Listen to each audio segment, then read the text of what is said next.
La tendance est toujours hésitante cet après-midi à la Bourse de Paris avant l'ouverture des marchés américains. Marché américain attendu dans le vert à en croire les contrats futurs sur les indices.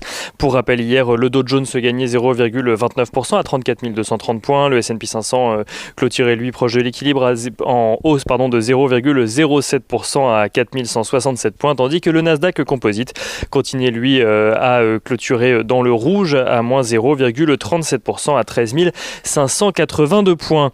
Des marchés qui, dans l'ensemble, font toujours face aux craintes d'une réduction du soutien de la Fed. Les analystes de Bloomberg estiment en effet que le processus pourrait débuter dès le quatrième trimestre 2020. Une perspective que Janet Yellen, la secrétaire au Trésor américaine et ancienne présidente de la Fed, a malgré elle alimentée en estimant lundi qu'une hausse des taux pourrait être nécessaire afin de contenir une surchauffe de l'économie américaine avant de faire machine arrière quelques heures plus tard.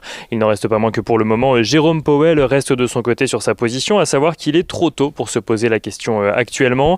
Mais les investisseurs qui ont également suivi de près la déclaration de la Banque d'Angleterre en début d'après-midi, alors que le Royaume-Uni semble de son côté tenir le cap de sortie de la crise pandémique pour le moment. La Bank of England qui décide de réduire le montant de ses rachats d'actifs de mai à août et de passer de 4,4 milliards de livres sterling à 3,4 milliards de livres. Elle garde en revanche son taux directeur inchangé pour le moment. La Bank of England qui annonce également anticiper un retour à la normale de l'économie britannique dès la fin de cette année. Côté valeur, les laboratoires pharmaceutiques réagissent négativement à l'annonce de Joe Biden qui a annoncé être pour une levée de la propriété intellectuelle en ce qui concerne les vaccins contre la Covid-19.